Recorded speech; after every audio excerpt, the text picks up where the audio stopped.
ప్రతి రాత్రి నందన్ దుప్పటి కప్పుకొని వీడియో గేమ్స్ ఆడుతుంటాడు. కానీ అతని చెల్లి శ్రీపద రోజు ఒక మంచి కథ చదువుకొని టైంకి నిద్రపోతుంది. శ్రీపద ప్రతి ఉదయం నవ్వుతూ నిద్రలేస్తుంది.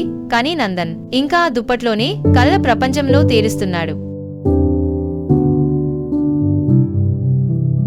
శ్రీపద చక్కగా తయారయి తన అల్పాహారం తింటుంటే నందన్ ఇంకా నిద్రలేని కళ్లతో వచ్చి కప్పు తొక్కేస్తాడు. తరగతిలో శ్రీపద చేతెత్తి సమాధానం చెబుతూ తరగతి గదిలో చాలా చలాకీగా ఉంటుంది. నందన్ మాత్రం నిద్ర కళ్లతో నీరసంగా ఉంటాడు.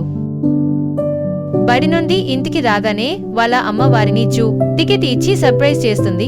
శ్రీపద, నందన్ చాలా ఆనందపడ్డారు.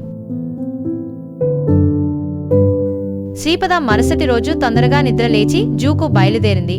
నందన్ ఆలస్యంగా నిద్ర లేవడం వలన జూకు వెళ్లలేదు.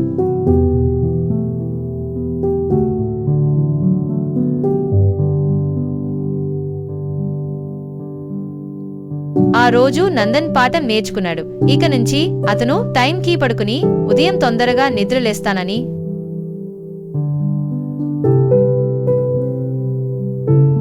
వేళకు నిద్రపోవడం, వేళకు లేచే అలవాటు నందన్, శ్రీపద ఇద్దరినీ ఆరోగ్యంగా, ఆనందంగా, తెలివిగా మార్చింది.